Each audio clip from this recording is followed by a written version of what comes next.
સામાન્ય રીતે આપણે જ્યારે કોઈ બીમારીની વાત કરીએ ને, એટલે કે શારીરિક બીમારીની, હા ત્યારે આપણી અપેક્ષા એકદમ સચોટ નિદાનની હોય છે. હા બિલકુલ. જાણે કોઈ એન્જિનિયરિંગનો પ્રોબ્લેમ સોલ્વ કરતા હોઈએ એમ. સાચી વાત છે. મતલબ જો કોઈનો હાથ ભાંગે તો ડોક્ટર સીધો પેલા એક્સરે મશીન પર તૂટેલા હાડકાની સફેદ લાઈન બતાવે. હમ, આંગળી મૂકીને સ્પષ્ટ કે જુઓ અહીં તકલીફ છે, હાડકું તૂટેલું છે અથવા નથી તૂટેલું. બરાબર. એમાં કોઈ ગૂંચવણ નથી હોતી, કારણ કે સ્પષ્ટતા આપણને એક પ્રકારની શાંતિ આપે છે. હમ, આપણને જાણવું ગમે છે કે સમસ્યાનું મૂળ ક્યાં છે. હા પણ જુઓ, સમસ્યા ત્યારે જ શરૂ થાય છે જ્યારે આપણે માનવ મનોવિજ્ઞાનની વાત કરીએ. આપણા જે આંતરિક સંઘર્ષો છે, જે માનસિક અશાંતિ છે, એની દુનિયામાં પ્રવેશ કરીએ ત્યારે પેલું એક્સરે મશીન કામ કરતું બંધ થઈ જાય છે. એક્ઝેક્ટલી. ત્યાં બધું જ ધૂંધળું છે. કોઈ વ્યક્તિ બહારથી સંપૂર્ણપણે સફળ અને ખુશ દેખાતી હોય, પણ અંદરથી તે સતત અસુરક્ષા અને ખાલીપણાથી પીડાતી હોય છે. આનું કોઈ એક્સરે નથી હોતો. તો આજના આ ઊંડાણપૂર્વકના વિશ્લેષણમાં આપણે આ જ બાબત પર ચર્ચા કરવાના છીએ. અને આ નિદાનની અસ્પષ્ટતા જ આજના આપણા વિશ્લેષણનો મુખ્ય પાયો છે. આજે આપણી પાસે જે સ્ત્રોતો છે તેમાં ભગવદ્ ગીતાના 16મા અધ્યાયના ભાષ્યો છે, આધુનિક મનોવિજ્ઞાનના કેટલાક લેખો છે અને થોડી સંશોધન નોંધો પણ છે. બરાબર. અને આ સ્ત્રોતોનો અભ્યાસ કરતા એક વાત બહુ સ્પષ્ટ થાય છે. ગીતામાં વર્ણવેલ દૈવી અને આસુરી પ્રકૃતિઓ કોઈ પ્રાચીન ધાર્મિક ખ્યાલો માત્ર નથી. હા, એટલે એ કોઈને સ્વર્ગ કે નર્કમાં મોકલવાના નિયમો નથી. વાસ્તવમાં આ આધુનિક માનવ મનોવિજ્ઞાનને સમજવા માટેના અત્યંત સચોટ સાધનો છે. પેલી એક્સરે મશીનની ગરજ સારે તેવા સાધનો. એટલે મારે આ જ વાત પર સૌથી વધુ ભાર મૂકવો છે. આ અધ્યાય લોકોને સારા કે ખરાબ એવા લેબલ લગાડવા માટે નથી. બિલકુલ નહીં. તે તો એક મનોવૈજ્ઞાનિક અરીસો છે, જે આપણી અંદર રહેલી વૃત્તિઓનું મૂલ્યાંકન કરવામાં મદદ કરે છે. જો આપણે આજના સંદર્ભમાં આસપાસ નજર કરીએ ને, તો આધુનિક જીવનના જે બબલ્સ છે, જેમ કે આ સોશિયલ મીડિયાનું સતત સ્ક્રોલિંગ. હા, એ તો બહુ મોટો રોગ છે. સાચી વાત. નવું ને નવું ખરીદવાની લાલસા, જેને આપણે કન્ઝ્યુમરિઝમ કહીએ છીએ. આ બધું ખરેખર છુપાવેશે આસુરી સંપત્તિ જ છે, એવું નથી લાગતું? 100%. કારણ કે આ બધી વસ્તુઓ આપણને સતત એવો અહેસાસ કરાવતી રહે છે કે આપણે અપૂર્ણ છીએ, આપણી પાસે કંઈક ખૂટે છે, અને પેલી નવી વસ્તુ નહીં ખરીદીએ ત્યાં સુધી આપણે ખુશ નહીં થઈ શકીએ. અને આ અપૂર્ણતાનો અહેસાસ જ માનવીય મનની સૌથી મોટી સ્વછેતરપિંડીનો પાયો નાખે છે. આપણે બધા એક પ્રકારના ભ્રમમાં જીવીએ છીએ. મનોવિજ્ઞાનમાં આને બહુ સુંદર રીતે સમજાવવામાં આવ્યું છે કે આપણે આપણા પોતાના મૂલ્યોનું વધુ પડતું મૂલ્યાંકન કરીએ છીએ. અરે હા, દરેક વ્યક્તિને એમ જ લાગે છે કે પોતે બહુ સિદ્ધાંતવાદી અને એકદમ સાચો છે. બરાબર. પણ એ જ સમયે આપણે અન્ય લોકોની ખામીઓ પ્રત્યે અત્યંત કઠોર અને ટીકાત્મક હોઈએ છીએ. બીજાની નાની ભૂલ પણ આપણને મોટી લાગે. અને આપણે આપણી ભૂલો માટે બહુ આસાનીથી બહાના શોધી લઈએ છીએ. ખબર છે, જો આપણે કોઈના પર ગુસ્સે થઈએ તો મગજ તરત જ એક વાર્તા ઘડી કાઢે છે કે મારો ગુસ્સો વ્યાજબી હતો કારણ કે સામેવાળી વ્યક્તિએ જેવું ખરાબ વર્તન કર્યું હતું. હા, આપણે આપણી બુદ્ધિનો ઉપયોગ આપણા ખોટા વર્તનને વાજબી ઠેરવવા માટે કરીએ છીએ, નહીં કે સત્ય શોધવા માટે. અને આ વાજબી ઠેરવવાની પ્રક્રિયા એટલી અચેતન રીતે થાય છે કે આપણને ખ્યાલ પણ નથી આવતો. સ્ત્રોતોમાં કાર્લ યુંગનો એક બહુ જ પ્રસ્તુત વિચાર ટાંકવામાં આવ્યો છે. યુંગ કહેતા કે જ્યાં સુધી મનુષ્ય પોતાના અચેતન મનને સભાન નહીં કરે, ત્યાં સુધી તે અચેતન વૃત્તિઓ જ તેના જીવનને દોડશે. અને મનુષ્ય તેને પોતાનું ભાગ્ય કહીને સ્વીકારી લેશે. મેં આ વાંચ્યું હતું. બિલકુલ. એટલે આનો અર્થ એ થયો કે જે આસુરી વૃત્તિઓ છે, જેમ કે અહંકાર, ગુસ્સો કે ખોટી આશાઓ, તેને આપણે કોઈ પાપ તરીકે ન જોવી જોઈએ, પણ એવી માનસિક પેટર્ન તરીકે જોવાની જરૂર છે જે વ્યક્તિને અંદરથી નાનો અને અસુરક્ષિત અનુભવ કરાવે છે. સાચી વાત છે. આ વૃત્તિઓ પેલા આપણા સ્માર્ટફોનની બેકગ્રાઉન્ડ એપ જેવી નથી. એટલે કે સ્ક્રીન પર દેખાતી નથી, પણ પાછળ સતત ચાલુ રહીને આપણી માનસિક બેટરી અને શાંતિને સતત ખાલી કરતી રહે છે, ડ્રેન કરી નાખે છે. બહુ જ સરસ ઉદાહરણ આપ્યું તમે. આ બેકગ્રાઉન્ડ એપ્સની જેમ જ આ વૃત્તિઓ આપણી આંતરિક ઉર્જાને ખાઈ જાય છે.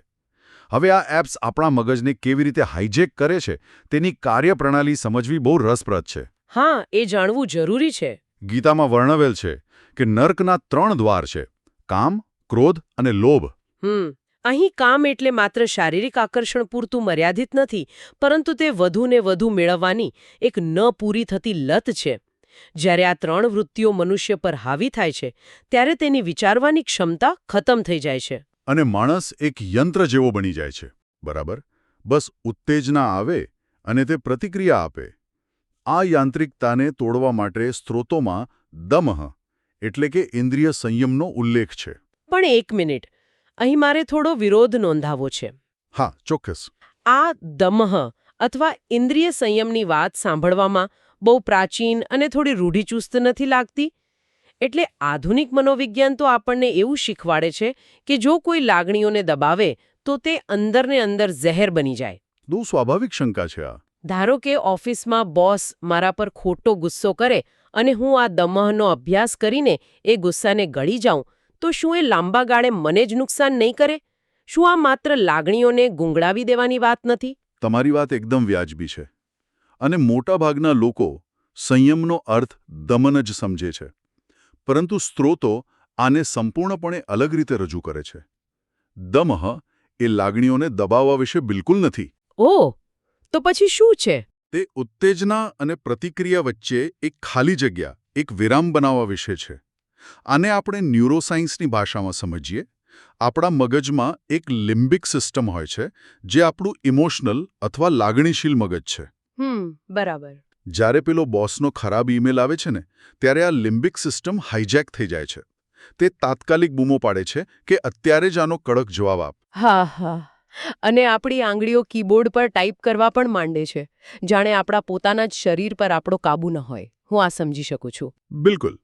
કારણ કે એ વખતે મગજનો જે તર્ક કરતો ભાગ છે, પ્રીફ્રન્ટલ કોર્ટેક્સ, તેને માહિતી પહોંચી જ નથી હોતી. નો અભ્યાસ એ માત્ર આ લિમ્બિક સિસ્ટમના હુમલાને થોડી સેકન્ડો માટે રોકવાની પ્રક્રિયા છે. એટલે પેલું બ્રેથ એન્કરવાળો કન્સેપ્ટ. એક્ઝેક્ટલી. સ્ત્રોતોમાં આ માટે 4 થી 6 સેકન્ડ સુધી શ્વાસ પર ધ્યાન કેન્દ્રિત કરવાની રીત દર્શાવી છે, જેને બ્રેથ એન્કર કહેવાય છે.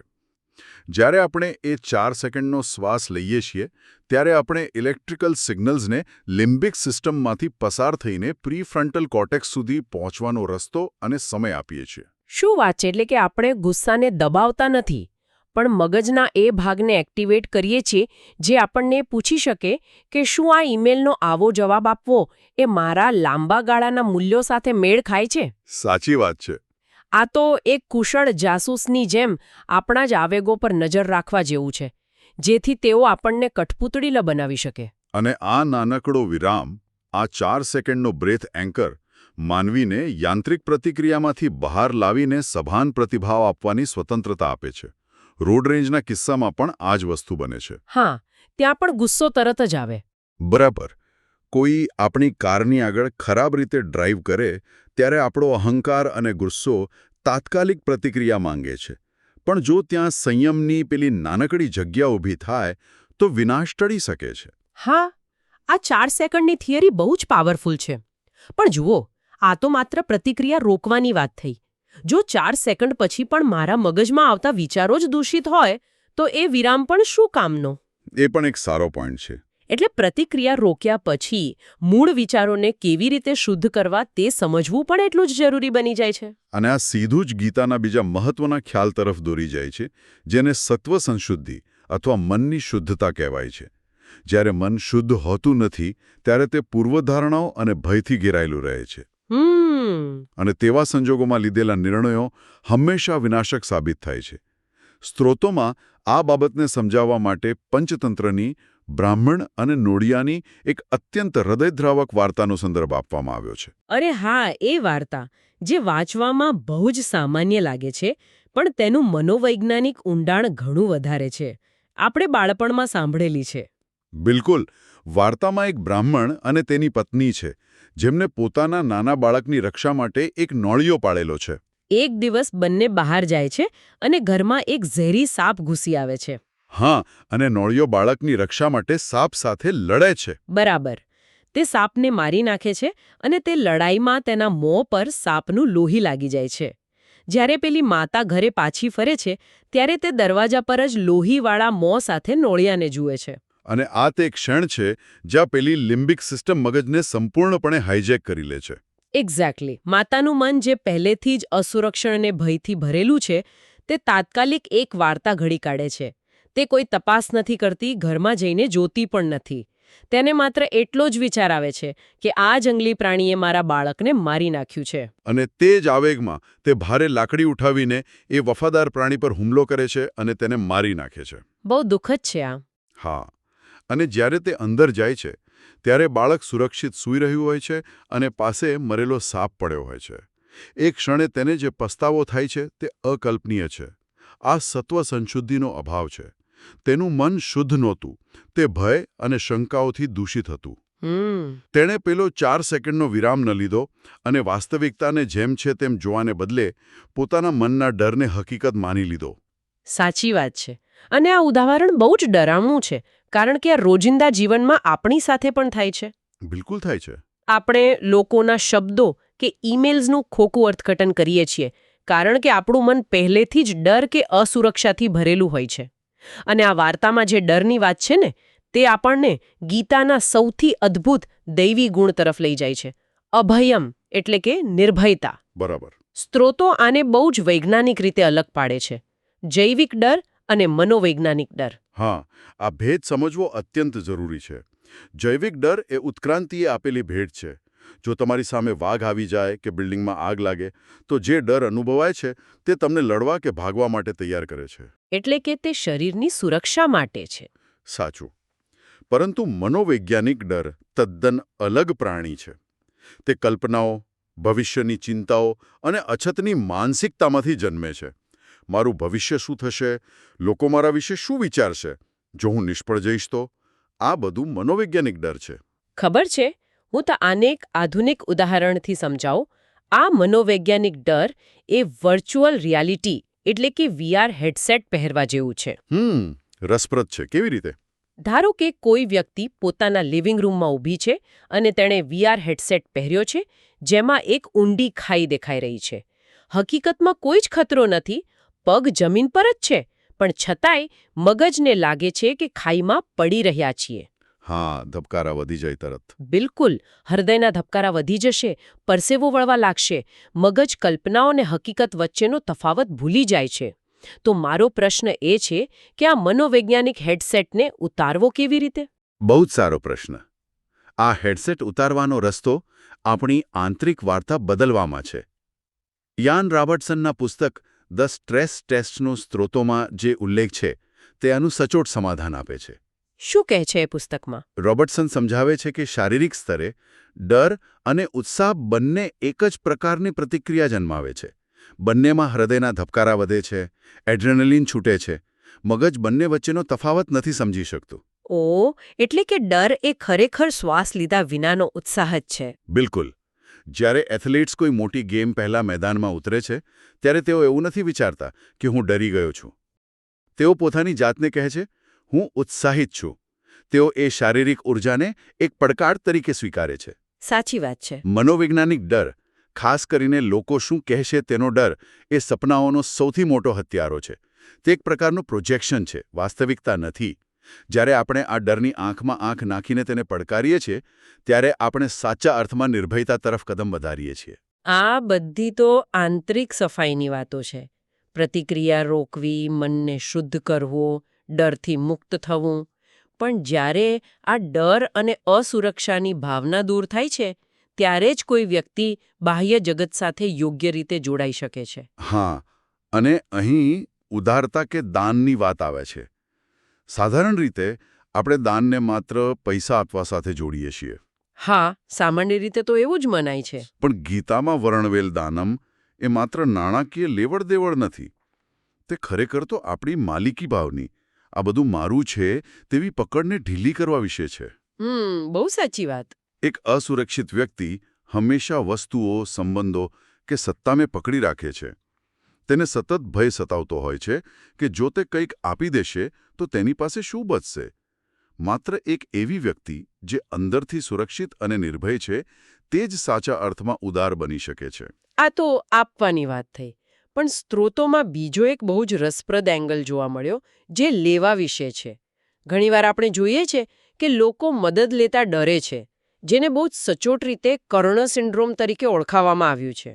હા, કર્ણ સિન્ડ્રોમ આ ખ્યાલ મનોવિજ્ઞાનની દ્રષ્ટિએ બહુ જ ઊંડો છે. ખરું ને? મહાભારતનું પાત્ર કર્ણ આનું સૌથી મોટું ઉદાહરણ છે. કર્ણ દુર્યોધનની મદદ અને એહસાન હેઠળ એટલો દબાઈ ગયો હતો કે તેને લાગવા માંડ્યું કે તેણે પોતાની સ્વતંત્રતા ગુમાવી દીધી છે. દુર્યોધને તેને રાજ્ય આપ્યું, સન્માન આપ્યું, પણ બદલામાં કર્ણે પોતાની વિવેક બુદ્ધિ ગીરવે મૂકવી પડી. અને આધુનિક સમયમાં પણ આપણે આ જોઈએ જ છીએ. લોકો મદદ લેવાનો ઇનકાર કરે છે કારણ કે તેમને ભવિષ્યના ઋણનો, એક પ્રકારના સામાજિક ઓબ્લિગેશનનો ડર લાગે છે. બિલકુલ. આ બહુ જ સામાન્ય બાબત છે. જો કોઈ મિત્ર આર્થિક મદદ કરવાની ઓફર કરે તો આપણે તરત ના પાડી દઈએ છીએ, કારણ કે ડર હોય છે કે ભવિષ્યમાં આ મિત્ર આપણી પાસે કોઈ એવી અપેક્ષા રાખશે જે આપણે પૂરી નહીં કરી શકીએ અને સંબંધમાં પાવર ડાયનેમિક્સ બદલાઈ જશે. પણ આ જ તો અસંતુલન છે. જીવન એક કુદરતી લય છે, જેમાં આપવું અને લેવું બંને સમાયેલા છે. જો કોઈ માત્ર આપ્યા જ કરે અને ક્યારેય સ્વીકાર ન કરે તો એ બીજાને ઉદાર બનવાની તક છીનવી રહ્યા છે. બહુ જ ઊંડી વાત કહી આ. અરે જો માત્ર લીધા જ કરે તો પરોપજીવી બની જાય. કર્ણ સિન્ડ્રોમમાંથી મુક્ત થવું એટલે એ સમજવું કે કોઈની મદદ લેવી એ નબળાઈ નથી, પણ માનવીય જોડાણનો એક ભાગ છે. હા, આ બધી વાતો સાંભળવામાં બહુ સુંદર અને તાર્કિક લાગે છે. પણ મારો સૌથી મોટો પ્રશ્ન એ છે કે આ બધું અમલમાં કેવી રીતે મૂકવું? એટલે મેં આ ચર્ચા સાંભળી લીધી, મને સમજાઈ ગયું કે પેલો 4 સેકન્ડનો વિરામ લેવાનો છે, ડરવાનું નથી. પણ કાલે સવારે જ્યારે હું ટ્રાફિકમાં ફસાઈશ ત્યારે મારું મગજ ફરીથી પેલા જૂના યાંત્રિક મોડમાં જ જતું રહેશે. આ જ્ઞાનને સ્વભાવમાં કેવી રીતે પરિવર્તિત કરવું? અને આ જ જ્ઞાનની યાત્રાનો સૌથી અંતિમ અને કદાચ સૌથી કઠિન પડાવ છે, જેને સ્ત્રોતોમાં સ્વાધ્યાય અને જ્ઞાનયોગ વ્યવસ્થિતિ કહેવામાં આવ્યું છે. અચ્છા. માત્ર પુસ્તકો વાંચી લેવાથી કે આવી ગહેન ચર્ચાઓ સાંભળી લેવાથી જ્ઞાન જીવનમાં ઉતરતું નથી. મનોવિજ્ઞાનમાં જેને સ્પેસ્ડ રિપીટિશન કહેવાય છે તે જ સ્વાધ્યાય છે. વારંવાર એક જ સત્ય પર ચિંતન કરવું, તેને સમયાંતરે મમળાવવું, જેથી તે આપણા ન્યુરલ પાથવેઝ એટલે કે મગજની રચનામાં કાયમી સ્થાન બનાવી લે. ખબર છે, આ તો એના જેવું જ થયું કે તમે ફ્રેન્ચ ભાષાના વ્યાકરણના નિયમો ગોખી લો. તમને ખબર છે કે કયો કાળ ક્યાં વાપરવો, પણ જ્યારે કોઈ અચાનક તમને ફ્રેન્ચમાં કંઈક પૂછે ત્યારે તમે અટવાઈ જાઓ છો. સાચી વાત છે. કારણ કે માત્ર બૌદ્ધિક જાણકારી હોવી અને એ ભાષામાં વિચારતા આવડવું એ બંને વચ્ચે આકાશ પાતાળનો તફાવત છે. જ્ઞાનને લોહીમાં ભળવા દેવું પડે. બહુ સચોટ ઉદાહરણ આપ્યું તમે. અને સ્ત્રોતો આને સમજાવવા માટે એક અત્યંત પ્રભાવશાળી રૂપકનો ઉપયોગ કરે છે. ફરફરતી જ્યોત વિરુદ્ધ દાવાનળ. આ શું છે? જ્યારે આપણે નવું જ્ઞાન પ્રાપ્ત કરીએ છીએ ત્યારે તે એક નાના દીવાની ફરફરતી જ્યોત જેવું હોય છે. રોજિંદા જીવનના પડકારો, વાસનાઓ અને જૂની આદતોનો નાનો એવો પવન પણ તે જ્યોતને બુજાવી શકે છે. કાલે સવારનો ટ્રાફિક એ પવન છે જે આજના જ્ઞાનને બુજાવી શકે છે. બરાબર. પણ જ્યારે આ જ જ્ઞાન સ્વાધ્યાય અને નિરંતર અભ્યાસ દ્વારા મજબૂત બને છે, ત્યારે તે જ્ઞાન એક દાવાનળ એટલે કે જંગલની પ્રચંડ આગ જેવું બની જાય છે. પછી જીવનમાં ગમે તેટલા તોફાનો આવે, ગમે તેટલા પવનના સુસવાટા આવે, તે પવન એ આગને બુઝાવવાને બદલે તેને વધુ પ્રજ્વલિત કરે છે. ઓહ, એટલે પડકારો જ્ઞાનને વધુ મજબૂત બનાવે છે એમને? બિલકુલ. તેને વધુ ફેલાવવાનું કામ કરે છે. ખરેખર આ આખી સફર આપણને એ સમજાવે છે કે આસુરી સંપત્તિ કોઈ બહારનો દુશ્મન નથી, પણ આપણી પોતાની જ મર્યાદિત અને ભયભીત માનસિકતા છે જે આપણને બાંધી રાખે છે. સાચી વાત છે. જ્યારે દૈવી સંપત્તિ જેવી કે નિર્ભયતા, મનની શુદ્ધિ, પેલો 4 સેકન્ડનો જીવનરક્ષક વિરામ અને ઉદારતા એ ખરેખર મુક્તિના સાધનો છે. અને આ કોઈ જટિલ આધ્યાત્મિક કર્મકાંડ નથી. જો આપણે તેને સાચા અર્થમાં સમજીએ તો આ આધુનિક જીવનની ગૂંચવણોમાં સ્પષ્ટતા મેળવવા માટેના શ્રેષ્ઠ અને સૌથી વ્યવહારુ મનોવૈજ્ઞાનિક ટૂલ્સ છે. આપણે માત્ર આપણા પોતાના મનના નિરીક્ષક બનવાની જરૂર છે. બરાબર. કોઈ પણ વ્યક્તિએ પોતાની જાતને એ પ્રશ્ન પૂછવો રહ્યો કે રોજિંદા જીવનમાં જે વર્તન થાય છે તે ખરેખર સભાન નિર્ણય છે કે પછી કોઈ બેકગ્રાઉન્ડ એપ દ્વારા લેવાયેલી યાંત્રિક પ્રતિક્રિયા છે? હા, આ બહુ જ અગત્યનો પ્રશ્ન છે. અને આ સાથે આજની આ ગહન ચર્ચાના અંતે હું એક એવો વિચાર મૂકીને જવા માંગુ છું જે સ્ત્રોતોના એક ખૂણામાં છુપાયેલો હતો. એક બહુ જ સુંદર રૂપક હતું કે વૃક્ષ સ્વભાવે સારું અને દયાળુ છે. તે કોઈ પણ ભેદભાવ વિના છાંયો અને ફળ આપે છે. હવે જો કોઈ અંધારામાં દોડતું હોય અને વૃક્ષ સાથે અથડાઈને ઈજાગ્રસ્ત થાય તો વૃક્ષ કોઈ સજા નથી આપી રહ્યું, વૃક્ષે કોઈ નુકસાન નથી કર્યું, પણ આપણે તેનો અથવા કુદરતના નિયમનો ખોટી રીતે સામનો કર્યો છે. બિલકુલ સાચી વાત. તો જરા વિચારજો, શું જીવનમાં જે દુઃખ છે, જે તણાવ અને માનસિક થાક છે, તે બ્રહ્માંડ કે કુદરતની કોઈ સજા છે, કે પછી તે માત્ર એક સિગ્નલ છે, એક લાલ બત્તી છે જે દર્શાવે છે કે આપણે કુદરતના અને આપણા પોતાના મૂળ લયથી વિપરીત દિશામાં દોડી રહ્યા છીએ? બસ આ જ વિચાર સાથે આજે રજા લઈએ. ભવિષ્યમાં ફરી એક નવા વિષયના ઊંડાણપૂર્વક વિશ્લેષણ સાથે મળીશું.